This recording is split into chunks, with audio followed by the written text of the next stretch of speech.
Bună și bine te-am găsit la Legea Atracției. Astăzi aș vrea să vorbim un pic despre postul Paștelui și despre semnificația spirituală transcendentală a acestuia. Postul Paștelui este un puternic simbol de transcendență. Nu este întâmplător că acest post al Paștelui se întinde pe o perioadă de 40 de zile. După cum bine știm, Iisus Hristos a fost în pustiul Iudeei, în deșertul Iudeii, timp de 40 de zile pentru acea stare de asceză, de transcendență, de depărtare de lume.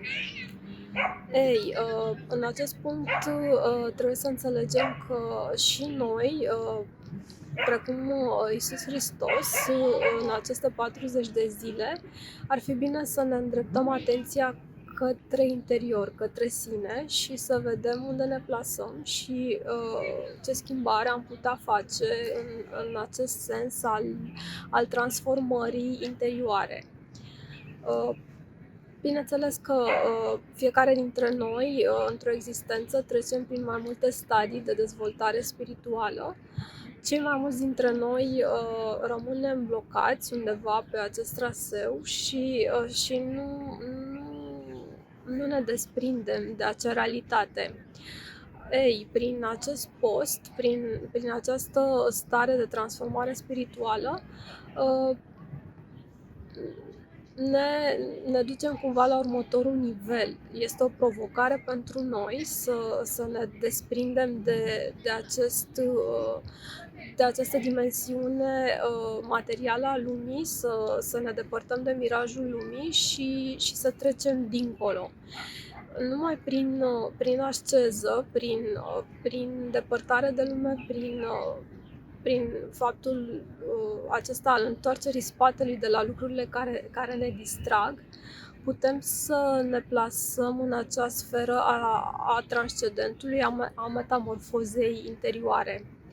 Așa că aș vrea să ne luăm puțin timp să medităm și să gândim cum putem să interiorizăm toate aceste lucruri, cum putem să trecem prin această perioadă în așa fel încât să culegem niște roade, să înțelegem că suntem mai mult decât am putea crede că suntem, că există acolo un potențial nebănuit care poate să iasă la iveală și să ne aducă acea mulțumire sufletească.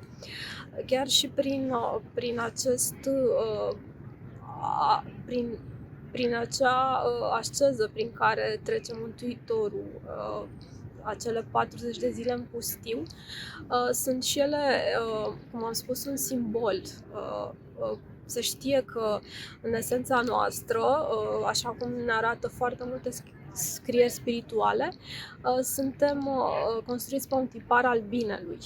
Și dacă am intrat în amănunte, chiar și în acele zile de izolare, Iisus Hristos ajunge să fie tentat de diavol, cum se zice, practic, pentru că cobori acolo în tenebrele interioare, ajungi să ai niște proiecții negative, ajungi să te îndoiești și ajungi să începi să distorsionezi realitatea interioară. Așa că în perioada asta de asceză, dacă vrem să ne ducem acolo, în aceste zile de post, o să ne confruntăm, cum se spune, cu proprii demoni. Practic sunt acele proiecții pe care tot noi le interiorizăm, pentru că pierdem controlul, nu avem echilibru. Întotdeauna se zice că ceea ce te distrage, te dezechilibrează interior. Și în lume, în spațiul ăsta înconjurător, suntem tot timpul distrași de diferite lucruri. Uite, spre exemplu, și eu vin aici, înregistrez despre ce vreau să vorbim și sunt atâtea puncte care mă distrag în spațiul înconjurător. Nu știu, sunt niște căței curioși care vin să vadă ce fac eu aici, sunt toate acele sunete de pe fundal, tot acest zgomot de fond care poate să ne scoată de pe traiectoria aceasta interioară.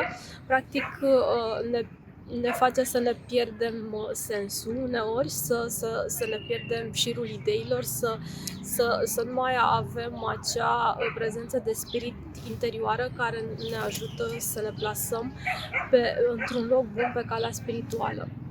Așa că, încă o dată, aș vrea să ne gândim la postul Paștelui din această perspectivă a transformării interioare, să o luăm ca pe un simbol al transcendenței, dar să interiorizăm această stare, să încercăm să ne desprindem noi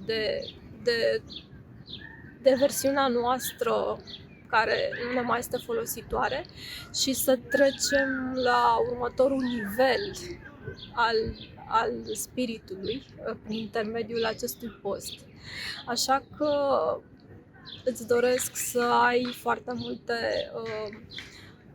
satisfacții spirituale și să reușești să transcezi dincolo de această realitate care uneori ne ține pironiți aici, nu ne lasă să ne dezvoltăm acel potențial care există acolo și care poate să ne aducă acea mulțumire sufletească de care fiecare dintre noi avem nevoie. Îți mulțumesc că m-ai urmărit, pe data viitoare!